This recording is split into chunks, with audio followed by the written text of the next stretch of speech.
آئیے کتاب رحمت سورہ الکہف اٹھائیں۔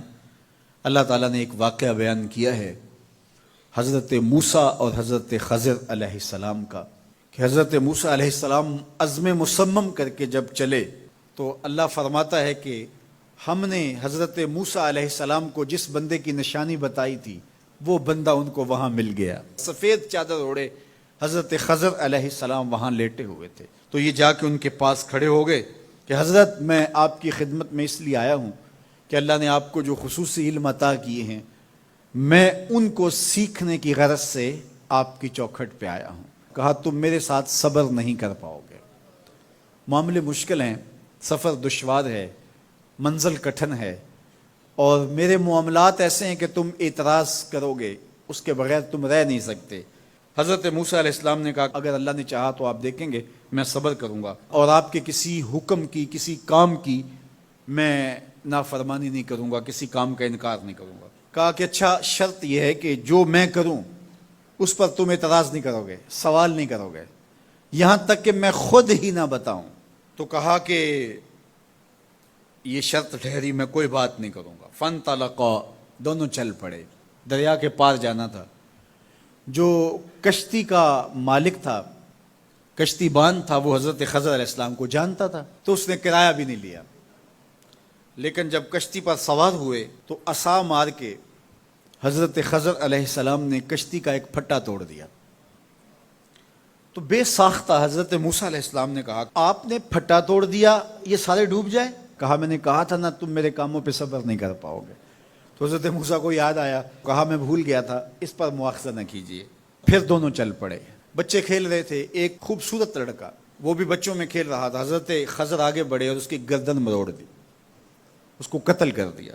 صاحب شریعت تھے حضرت موسیٰ علیہ السلام، نہ رہ سکے، پھر بول پڑے ایک جان کو بغیر کسی جان کے بدلے میں قتل کر دیا، اس نے گوایا کیا تھا ہمارا؟ آپ نے بہت ہی جو ہے وہ غلط کام کیا، یہ کام اچھا نہیں کیا آپ نے۔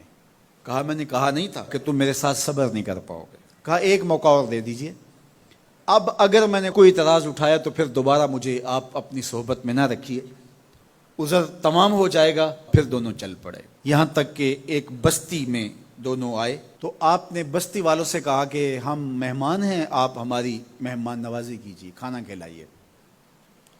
تو انہوں نے انکار کر دیا، کہا کہ ہم تو آپ کو بلایا نہیں ہے، آپ خود آئے ہیں، آپ اپنے کھانے کا خود انتظام کیجیے۔ گزر رہے تھے گلی سے تو ایک دیوار گرنا چاہ رہی تھی، تو جلدی سے اس دیوار کو مرمت کر دیا۔ کہا حضرت ہم اگر چاہتے تو اس پہ اجر لے سکتے تھے، انہوں نے ہمیں کھانا تک نہیں دیا اور ہم ان کی دیواریں سیدھی کر رہے ہیں۔ کہا اب تمہاری میری جدائی ہو گئی، تم نے یہ بھی اعتراض کر دیا۔ تو انہیں یاد آیا کہ وہ یہ بھی اعتراض ہو گیا۔ اب میں تمہیں بتاتا ہوں کہ یہ 3 کام میں نے کیوں کیے۔ اللہ اکبر۔ اب سنیے، قرآن ہمیں بتاتا ہے کہ ظاہری علم بھی ہوتا ہے لیکن کوئی باطنی علم بھی ہوتا ہے۔ کہا وہ پہلی بات کشتی والی سنو، یہ 2 مسکین بچوں کی کشتی تھی، ان کے گھر کا چولہا اس کی کمائی سے جلتا تھا۔ دریا کنارے کنارے ایک ظالم بادشاہ رہا تھا جو لوگوں کی کشتیاں چھین رہا تھا، ہم نے تھوڑا سا عیب لگا دیا، وہ ٹوٹی کشتی چھوڑ کے چلا گیا۔ اب وہ تھوڑے سے پیسے لگا کے کشتی مرمت کرا لیں گے، گھر کا چولہا جلتا رہے گا، بتاؤ اچھا کیا یا برا کیا؟ کہا رہی بات اس بچے کی جس کو ہم نے قتل کیا، اس کے ماں باپ مومن تھے، نیک تھے، صالح تھے، بچے نے بڑا ہو کے بہت برا ہونا تھا، ہم نے اس کو قتل کر دیا، اللہ اس کے بدلے ان کو بہتر اولاد دے گا۔ علماء تفسیر نے لکھا ہے اس بچے کے بدلے میں اللہ نے ان والدین کو ایک بیٹی عطا کی جس کی نسل سے 70 نبی پیدا ہوئے۔ دیوار کی کہانی بھی سن لیجئے، یہ شہر کے 2 یتیم بچوں کی دیوار تھی اور اس کے نیچے ان کا خزانہ تھا، اور ان کا باپ بڑا نیک تھا۔ خزانہ دیوار کے نیچے ہے، دیوار گرنا چاہ رہی ہے، کسی معمولی دھکے سے گر جاتی۔ 2 ہی صورتیں تھیں، یا وہ بچے خود اپنا خزانہ اٹھا لیتے یا لوگ اٹھا کے لے جاتے۔ لوگ اٹھا کے لے جاتے پھر بھی ہاتھ میں کچھ نہ آیا، اور اگر وہ خود اٹھا لیتے تو بچے ہیں، بچپنے کی وجہ سے وہ اس کو اڑا دیتے۔ تو ہم نے اس کے اوپر دیوار کھڑی کر دی، جب تک وہ اس قابل نہیں ہو جاتے کہ یہ خزانہ نکال کے اس کو صحیح مصرف پہ لگا سکیں، اتنی دیر تک دیوار گرے گی نہیں۔ اللہ اکبر۔ وہ کسی وجہ سے دیوار قائم رہے گی، اور جب وہ اس عمر کو پہنچ جائیں گے جس عمر میں وہ اس خزانے کو سنبھال سکیں گے تو پھر دیوار خود بخود گر جائے گی اور یہ خزانہ نکال کر کے اپنے کام پہ لے آئیں گے۔ میں جب پہلی مرتبہ اس کو جو ہے وہ غور کے ساتھ تلاوت کیا تو مجھے یہ لگا کہ اس کا انطباق پاکستان کے حالات پہ بھی ہو سکتا ہے، اس لیے کہ یہ بھی یتیموں کا سرمایہ ہے۔ کتنے یتیم روتے بلکتے رہ گئے اور ان کے سر سے جو ہے وہ سائے اٹھ گئے اس وطن کے لیے، لیکن میرے مالک نے اس ملک کے خزانوں پر گہرے پہاڑ اور بڑی بڑی دیواریں کھڑی کر دی ہیں۔ جب تک یہ قوم بلوغت تک نہیں پہنچے گی اتنی دیر تک وہ خزانے ظاہر نہیں ہوں گے، اور جب یہ قوم اپنی بلوغت تک پہنچے گی، شعوری بلوغت، فکری بلوغت، علمی بلوغت، اور رب سے جو وعدہ کیا تھا پاکستان کا مطلب کیا، لا الہ الا اللہ، جب اس بلوغت تک یہ پہنچ جائے گی، اس وعدے کی تکمیل ہوگی، پھر رب دیوار ہٹا دے گا اور پاکستان کو اللہ اتنے خزانے دے گا اور پاکستان ایسا مالا مال ہوگا دنیا دیکھنے آئے گی انشاءاللہ۔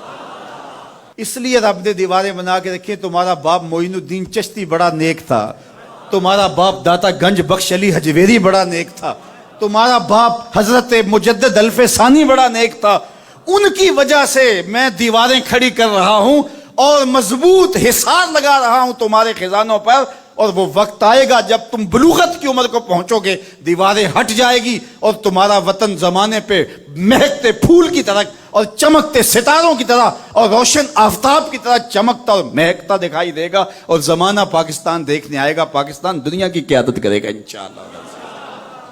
تو کہا یہ تعویل ہے ان باتوں کی جو باتیں میرے رب نے مجھے بتائی، اور یہ میں نے اپنی مرضی سے نہیں کہی، اور جو میں نے کیا اپنی مرضی سے نہیں کیا۔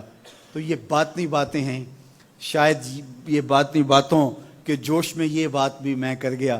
وہ کیا کسی نے کہا تھا کہ بھری محفل میں ایک راز کی بات کہہ دی، بڑا بے ادب ہوں سزا چاہتا ہوں۔